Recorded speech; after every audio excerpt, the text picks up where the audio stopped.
다 같이 일어나셔서 하나님의 말씀 한 목소리로 읽겠습니다. 이사야서 9장 8절에서 21절까지의 말씀입니다.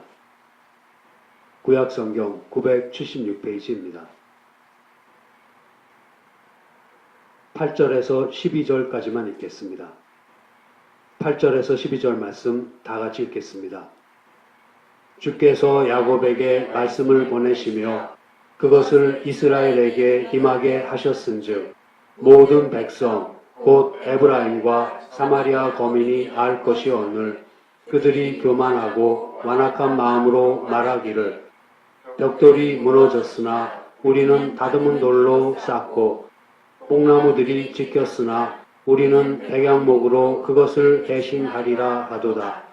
그러므로 여호와께서 느신의 대적을 일으켜 그를 치게 하시며 그 원수들을 격동시키시리니 앞에는 아람 사람이요 뒤에는 블레셋 사람이라.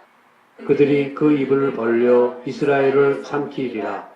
그럴지라도 여호와의 노가 쉬지 아니하며 그 손이 여전히 펴지리라.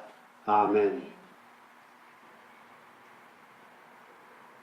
지난번에 살펴보았던 이사야서 9장 1절에서 7절을 통해 이사야 선지는 메시아가 오셔서 이스라엘을 기쁨과 영화 속으로 이끌 것이라는 축복의 메시지를 전했습니다. 그런데 오늘의 본문인 8절부터 21절에 이르러서는 다시 심판의 메시지를 선포합니다. 지금까지 흐름과도 같이 심판에 이어서 희망을, 그리고 그 희망에 이어서 심판을 선포하고 있는 것입니다.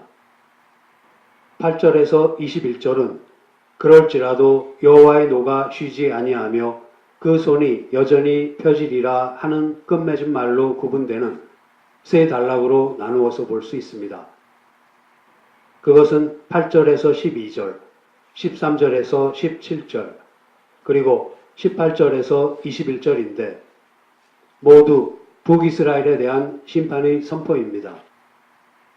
그리고 이것은 다음에 다루게 될 10장 1절에서 4절에 나오는 남유다에 대한 심판의 메시지로 이어집니다. 먼저 오늘의 본문의 첫 번째 단락인 8절에서 12절을 보겠습니다. 이사야 선지는 주께서 야곱에게 말씀을 보내시며 그것을 이스라엘에게 임하게 하셨다 하고 말합니다.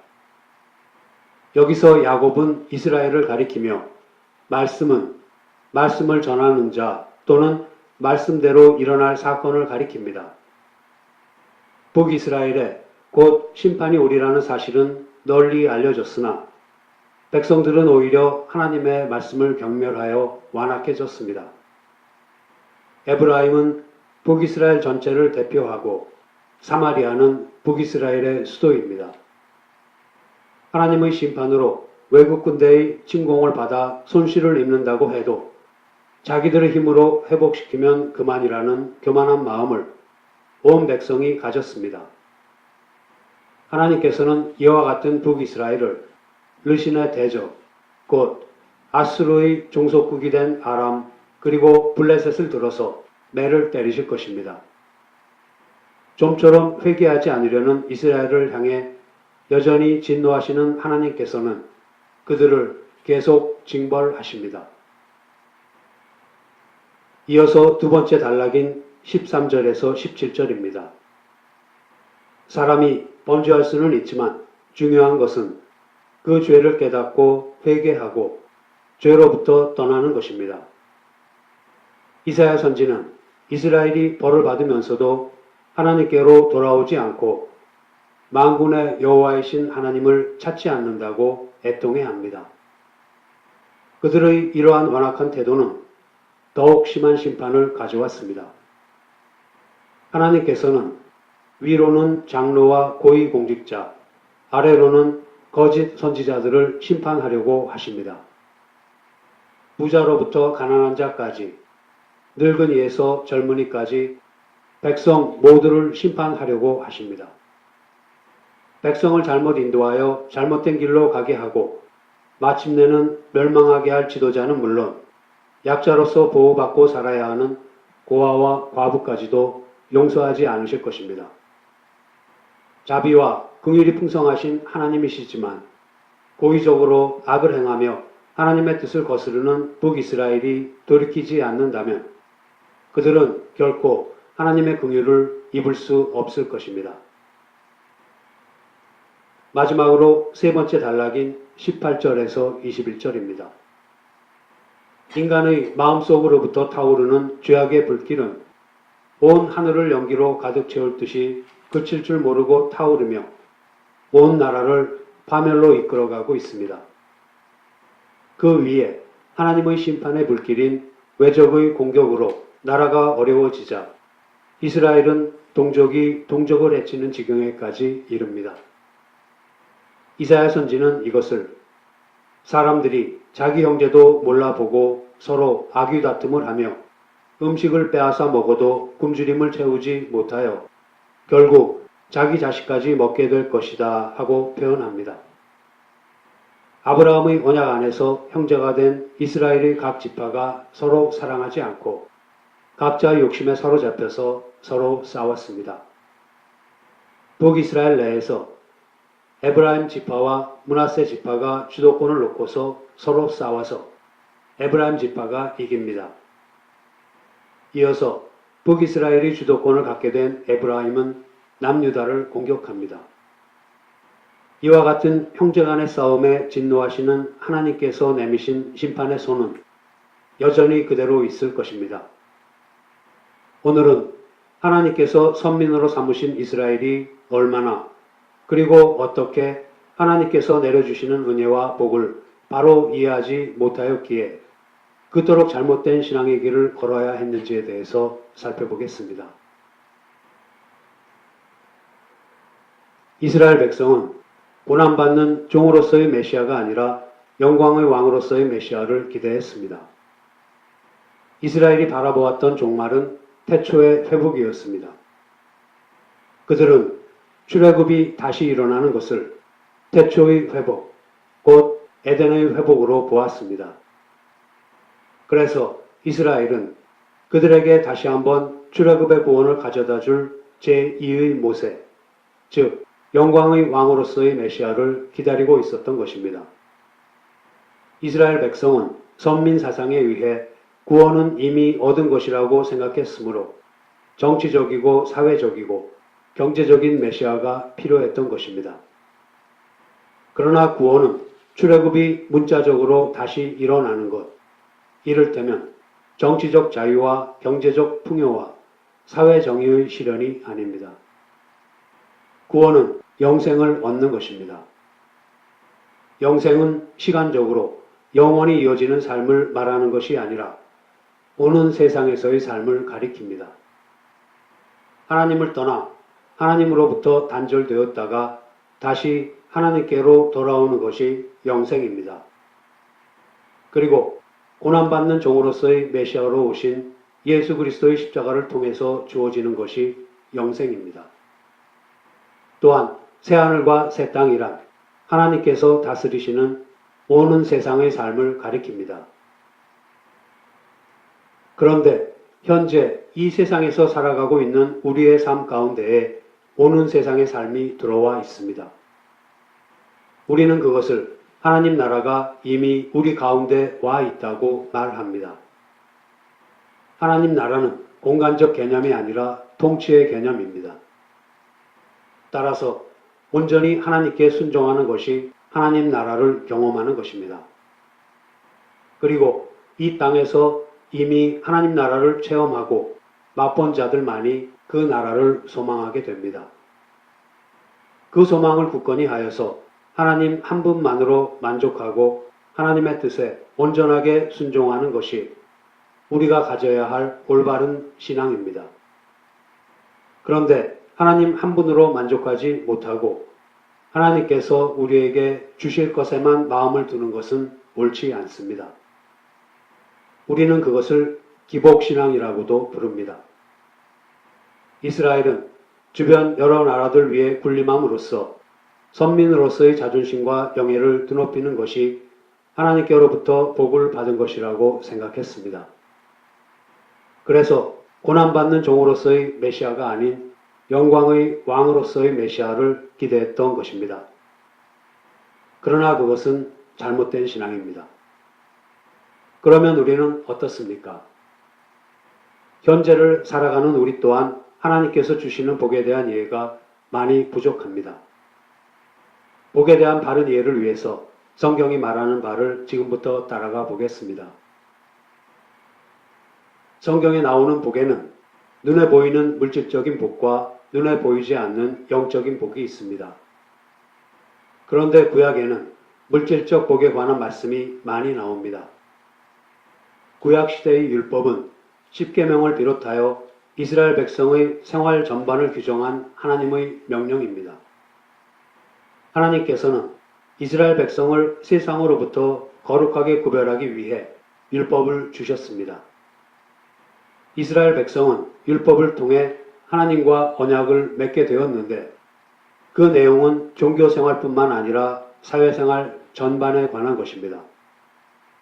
430년이라는 오랜 세월 동안 애굽에서 종살이했던 이스라엘 백성이 하나님과 하나님의 뜻에 대해 잘 알지 못했으므로 율법은 종교와 생활의 문제를 구체적인 항목으로 나누어서 자세하게 가르쳤습니다.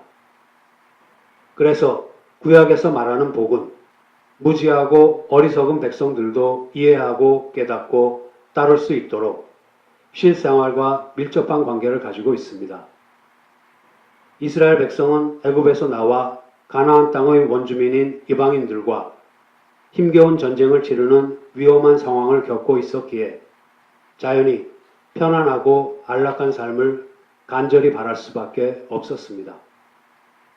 따라서 이때뿐만 아니라 이때를 전후한 구약시대 전반에 걸쳐서 복은 대체로 고된 노동에서 해방되고 재앙과 질병을 벗어나서 걱정과 염려 없이 살아가기를 소원하는 육체적이고 현세적인 형태로 나타났습니다. 이와는 달리 신약에서는 물질적인 복보다는 영적인 복에 관한 말씀이 많이 나옵니다. 그렇다면 구약이 말하는 복은 물질적인 복이고 신약이 말하는 복은 영적인 복이라고 할 수 있는 것입니까? 이처럼 구약과 신약에 있어서 복에 대한 개념이 과연 다른가를 살펴보도록 하겠습니다. 먼저 우리가 누리는 복이 누구에게서 오는 것인가를 확인해 보기로 합니다. 사무엘상 2장 6절에서 8절 말씀을 함께 찾아보시겠습니다. 구약 성경 410페이지입니다. 사무엘상 2장 6절에서 8절 말씀을 다 같이 읽겠습니다. 여호와는 죽이기도 하시고 살리기도 하시며 음부에 내리게도 하시고 올리기도 하시는도다. 여호와는 가난하게도 하시고 부하게도 하시며 낮추기도 하시고 높이기도 하시는도다. 가난한 자를 진토에서 일으키시며 빈핍한 자를 거름더미에서 드사 귀족들과 함께 앉게 하시며 영광의 위를 차지하게 하시는도다. 땅의 기둥들은 여호와의 것이라. 여호와께서 세계를 그 위에 세우셨도다. 아멘. 인간의 생사화복을 주관하시는 분은 하나님이십니다. 구약과 신약에 나오는 모든 물질적인 복과 영적인 복은 하나님께서 주시는 것입니다. 그런데 왜 구약의 복이 주로 물질적이고 현실적이고 가시적인 것으로 나타나는 반면 신약의 복은 영적이고 내면적으로 나타나는 것입니까? 우리는 그 이유를 구약시대와 신약시대를 구분하는 특성에서 찾을 수 있습니다.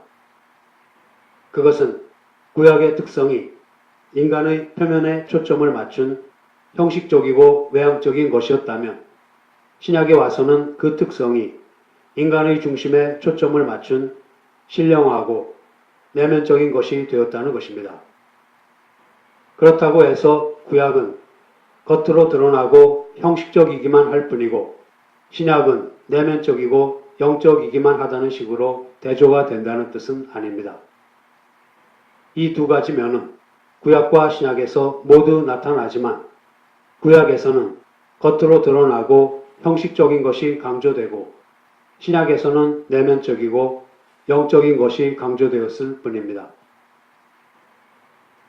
그러면 여기에서 구약과 신약이 복에 대해서 어떻게 말하고 있는지를 좀 더 구체적으로 살펴보겠습니다.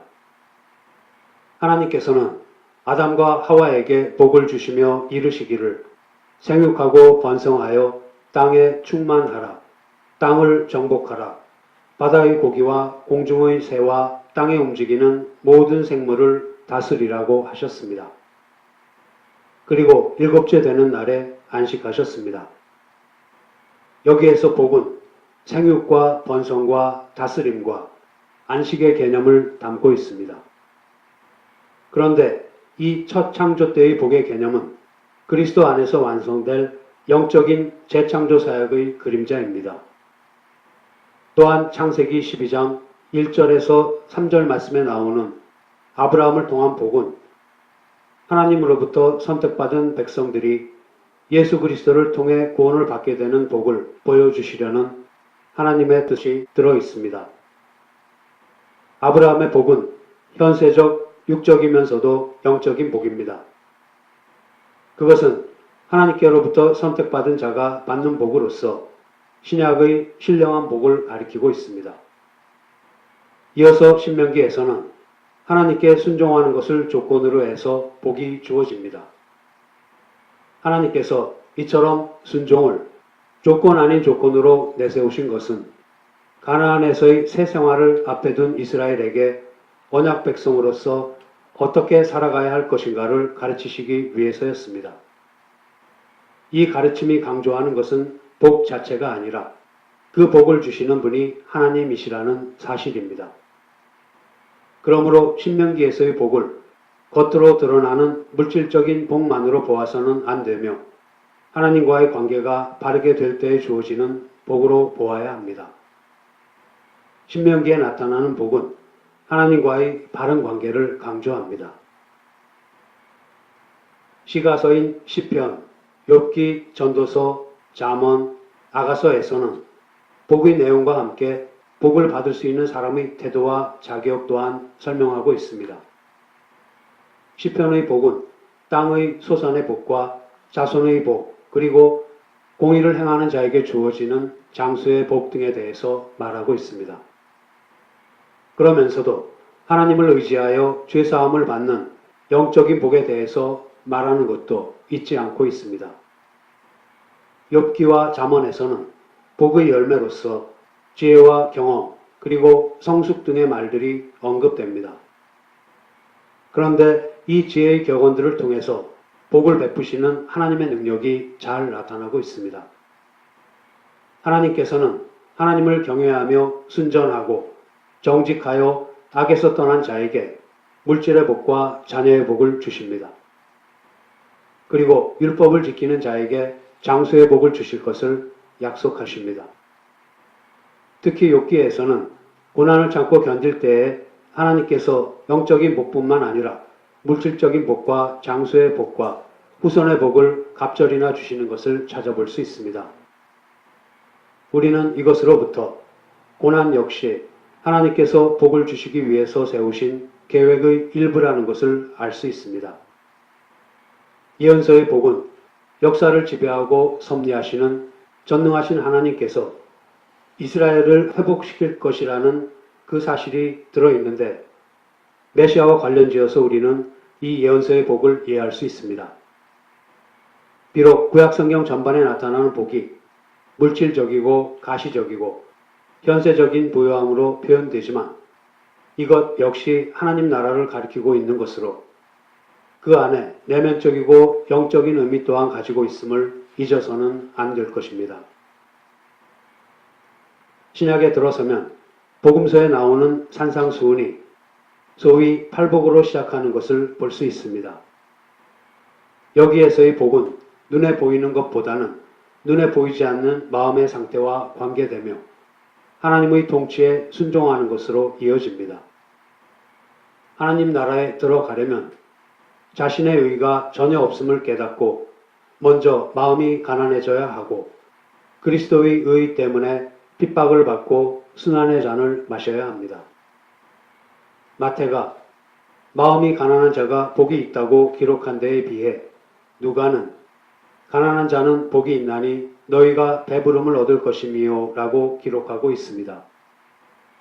누가는 금욕주의적인 면에서 가난을 예찬한 것이 아니라 그 가난을 통한 겸손이 그리스도를 받아들이는 믿음과 연결될 때 복이 된다는 것을 말했습니다.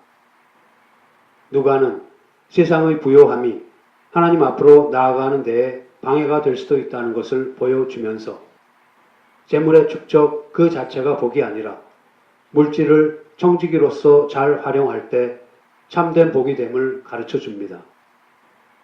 이어서 사도 바울은 바울 서신을 통해 믿음으로 말미암는 성령님의 온전한 지배로부터 이루어지는 성령 충만한 삶을 복이라고 말하고 있습니다. 또한 그는 그리스도의 은혜로 말미암아 죄인이 죄 사함을 받고 죄가 없다고 인정을 받는 것과 부활과 영생에 대한 확신을 복이라고 합니다. 일반 서신에서는 시험을 참고 그리스도를 위하여 고난을 받는 것이 복이라고 강조하고 있습니다. 그리고 요한계시록에 약속된 복은 종말론적이며 영적이며 내면적인 복입니다. 지금까지 살펴본 바에 의하면 겉으로는 구약이 말하는 복과 신약이 말하는 복에는 큰 차이가 있는 것처럼 보이지만 본질적인 면에서는 전혀 다르지 않습니다. 하나님께서는 다만 구약 시대나 신약 시대의 사람들이 처한 상황이나 그들이 가지고 있는 하나님에 대한 지식의 차이에 따라 복을 선포하고 가르치셨을 뿐입니다.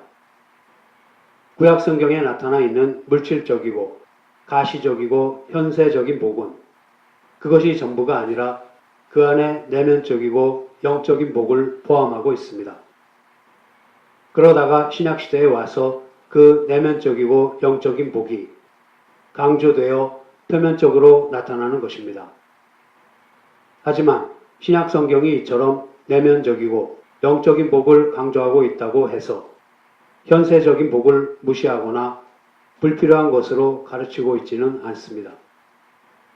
그러므로 구약 성경과 신약 성경은 각기 다른 형태의 복을 이야기하는 것이 아니라 동일하게도 그리스도로 말미암는 하나님의 나라의 백성으로서 누리게 될 신령한 복에 대해서 이야기하고 있습니다.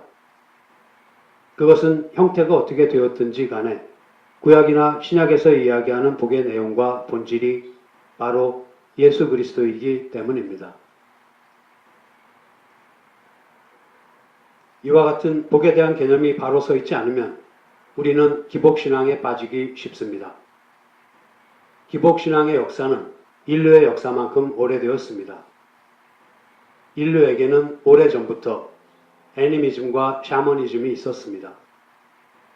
애니미즘은 미개 민족이나 원시 종교에서 자연계의 모든 사물에는 영적이며 생명적인 것이 있어서 자연계의 여러 현상과 인간에게 영향을 미친다고 믿는 것입니다.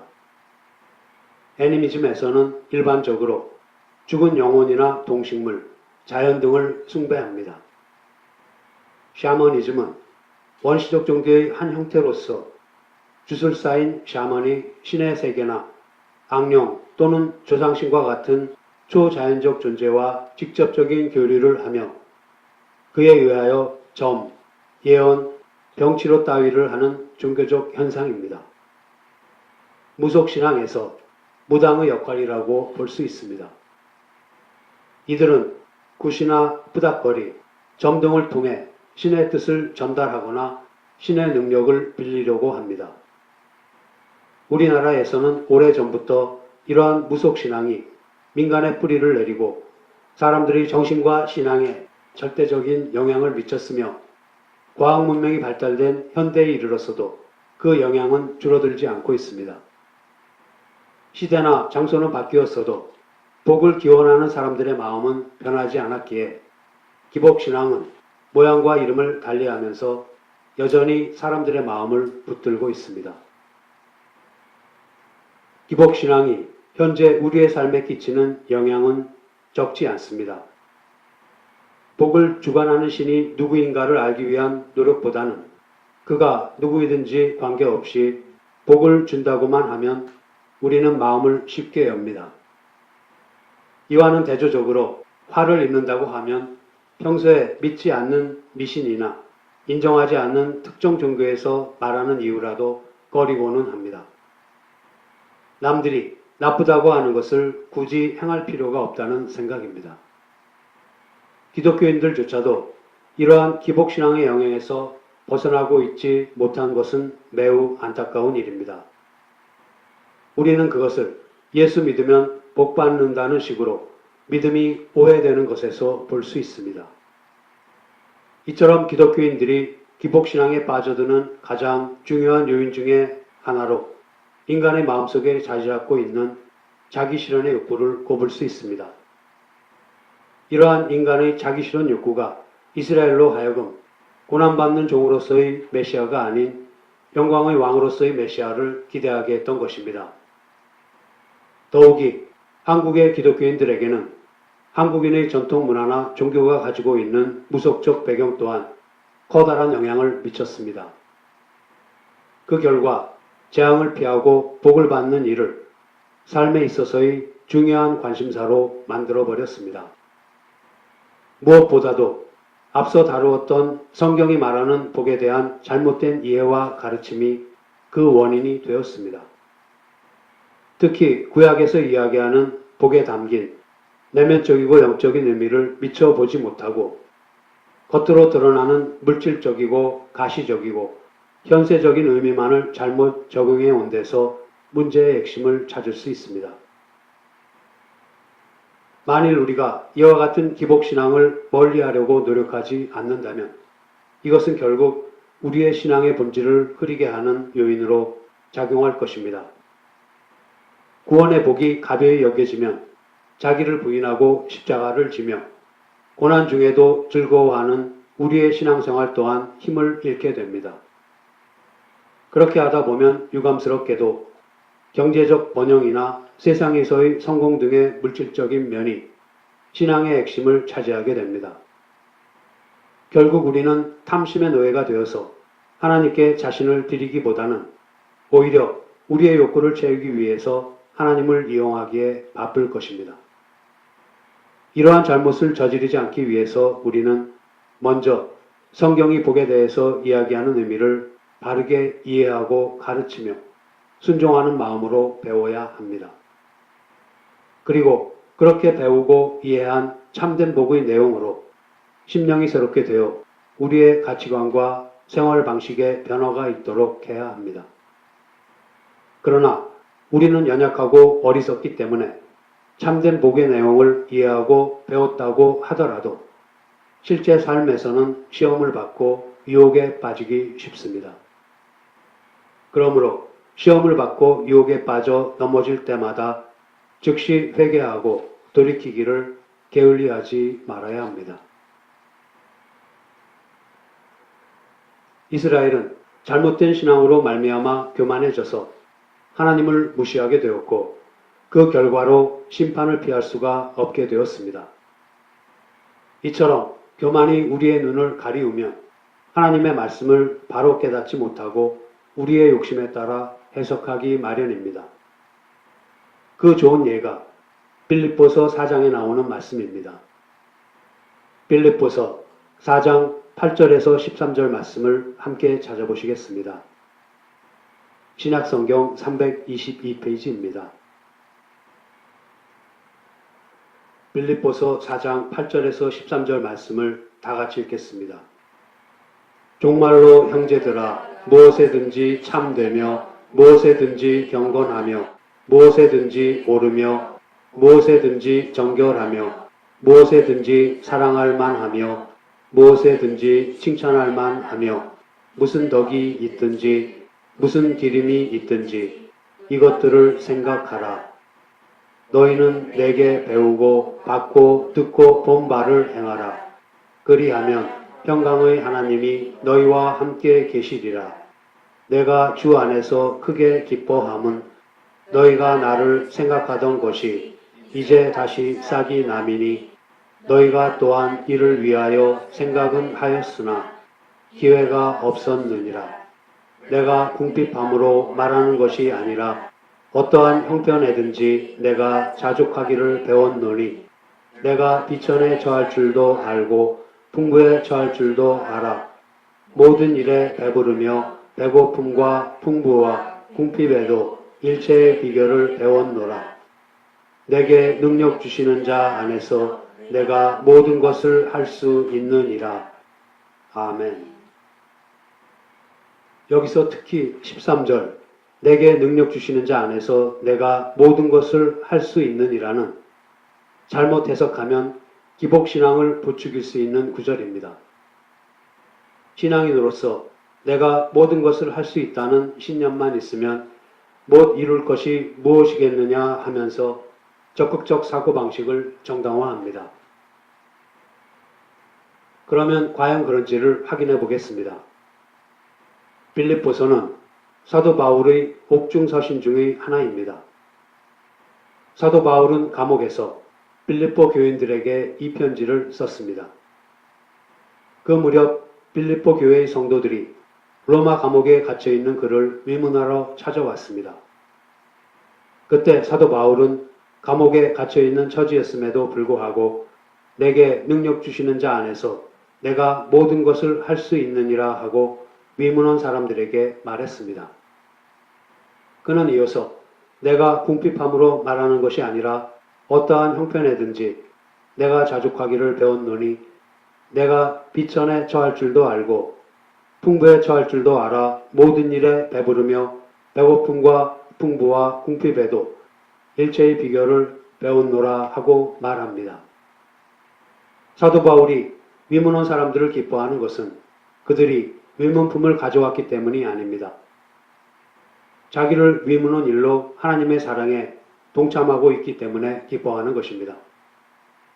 사도 바울의 말은 지금 그가 하고 있는 복음을 전하는 일이 돈이나 건강이나 어떤 세상적인 힘으로 하는 일이 아니기 때문에 그런 것들이 없다고 해서 자신이 하는 일이 방해를 받지 않는다는 뜻입니다. 또 반대로 그런 것들이 있다고 해서 자신이 하는 일에 도움이 되거나 하지 않는다는 말입니다. 사도 바울은 복음을 전하는 일은 내게 능력 주시는 자, 곧 예수님만이 힘이 되고 근거가 되기 때문에 예수님께서 힘을 주시면 세상적인 어려움이 아무리 많다고 해도 이루어질 것이며 반대로 예수님께서 힘을 주시지 않으시면 그 어떤 세상적인 방법으로나 또 그 어떤 힘으로는 되지 않는 일이라는 것입니다. 그러나 사람들은 이 구절을 잘못 받아들여서 자기가 하고 싶은 목표를 미리 정해놓고 그것을 성취하는데 이 말씀을 갖다 쓰고는 합니다. 내게 능력 주시는 자 안에서 내가 모든 것을 할 수 있느니라 해서 모든 것을 부와 명예 등 자기의 육신적인 소원으로 바꾸어 넣어서 세상적인 욕심을 이루려는 주문과도 같이 사용하는 것은 잘못된 일입니다. 그것은 그렇게 말씀하시는 하나님의 뜻을 떠나서 그저 자기에게 유익이 되기만 하면 상관없다고 생각하는 지극히 인본주의적인 생각이기 때문입니다. 우리는 하나님의 말씀을 대할 때에 항상 그 말씀이 기록된 시기와 배경과 목적을 먼저 살펴보고 그 말씀의 전후의 문맥을 살펴서 뜻을 파악해야 합니다. 이 점을 고려해서 볼 때에 내게 능력 주시는 자 안에서 내가 모든 것을 할 수 있느니라 해서 모든 것은 바로 앞의 8절과 9절에 나오는 참되며 경건하며 옳으며 정결하며 사랑할 만하며 칭찬할 만하며 무엇이든 거기에 미덕이 있고 찬사를 보낼 만한 것을 가리킵니다. 우리는 여기서 우리의 욕심에 사로잡혀서 말씀을 대하는 것과 말씀을 진정으로 깨닫기를 원하면서 말씀을 대하는 것의 차이가 얼마나 엄청나게 큰가를 볼 수 있습니다. 그 차이가 큰 만큼 바른 신앙과 잘못된 신앙의 차이도 크다는 것을 잊지 말아야 합니다. 이제 말씀을 마치겠습니다. 고난받는 종으로서의 메시아는 전혀 염두에 두지 않고 오직 영광의 왕으로서의 메시아만을 기대했던 이스라엘은 선민으로서 만국에 자기들의 이름과 영예를 드높이는 것이 하나님께 영광이 된다고 착각하고 있었습니다. 그들에게 먼저 필요한 것은 고난받는 종으로서 오신 메시아께서 이루실 구원인데도 불구하고 자기들이 선민이 된 것으로 이미 구원을 받은 것으로 여겼습니다.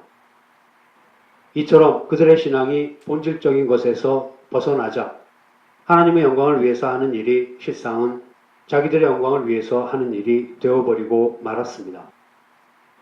신앙의 중심축이 차츰 하나님께로부터 인간에게로 옮겨지자 사람들은 하나님의 말씀에 더 이상 귀를 기울이지 않고 하나님으로부터 멀어져 갑니다.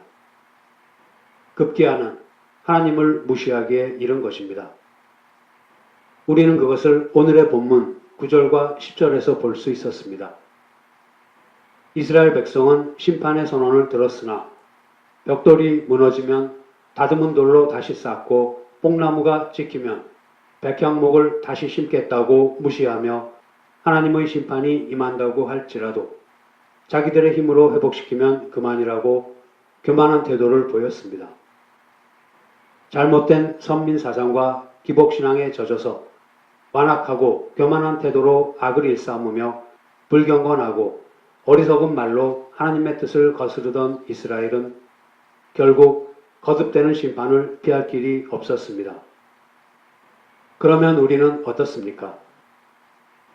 우리 역시 신앙인이라면 경제적으로도 넉넉하고 높은 지위에 있고 자식들도 버젓한 학교에 다녀야 하나님께 영광이 된다고 적어도 마음속으로는 그렇게 생각하지 않습니까? 이처럼 우리는 우리가 미처 깨닫지도 못하는 사이에 신앙을 앞세워 우리의 욕심을 채우고자 하는 기복적인 생각에 빠지기 쉽습니다. 하나님께서 우리에게 주신 복은 우리가 세상적으로 잘 되는 것이 아니라 심령이 새롭게 되어 하나님을 따라 의와 진리의 거룩함으로 지으심을 받은 새 사람이 되는 것입니다. 우리는 질그릇에 불과합니다. 질그릇에 보배인 우리 주 예수 그리스도를 담게 된 것이 참된 복입니다. 질그릇을 보배로 치장하는 것이 아니라 질그릇을 깨고 그 안에 담긴 보배인 예수 그리스도를 드러내는 것이 복이라는 것을 우리는 잊지 말아야 합니다. 성도 여러분, 자기 실현의 욕구와 복에 대한 잘못된 이해로 말미암아 신앙의 본질에서 벗어나지 않게 해주시기를 늘 주님 앞에 무릎 꿇어 기도하는 저와 여러분이 되기를 소원합니다. 기도하시겠습니다. 하나님 아버지, 자비와 긍휼이 풍성하신 주님이시지만 저희들이 고의적으로 악을 행하며 주님의 뜻을 거스른다면 결코 주님의 긍휼을 입을 수 없다는 것을 가르쳐 주셨습니다. 주님 한 분으로 만족하지 못하고 주님께서 주실 것에만 마음을 두는 어리석음을 그치고 이미 이 땅에서 맛본 오는 세상의 삶에 대한 소망을 굳건히 하여서 주님을 영화롭게 하고 영원히 즐거워하는 온전한 신앙생활을 할 수 있게 도와주시옵소서. 욕심에 눈이 어두워져서 주님께서 주시는 복의 의미를 바로 알지 못하여 탐심에 사로잡히는 잘못을 저지르지 않을 수 있기를 원합니다. 겉으로는 주님의 영광을 구한다고 하면서도 실은 저희들 자신의 영광을 취하려고 하는 그러한 죄를 짓지 않게 하여 주시옵소서. 참된 복은 세상적으로 잘 되는 것이 아니라 심령이 새롭게 되어 하나님을 따라 의와 진리의 거룩함으로 지으심을 받은 새 사람이 되는 것임을 잊지 않는 저희들이 되게 하여 주시옵소서. 우리 주 예수 그리스도의 이름으로 기도드립니다. 아멘.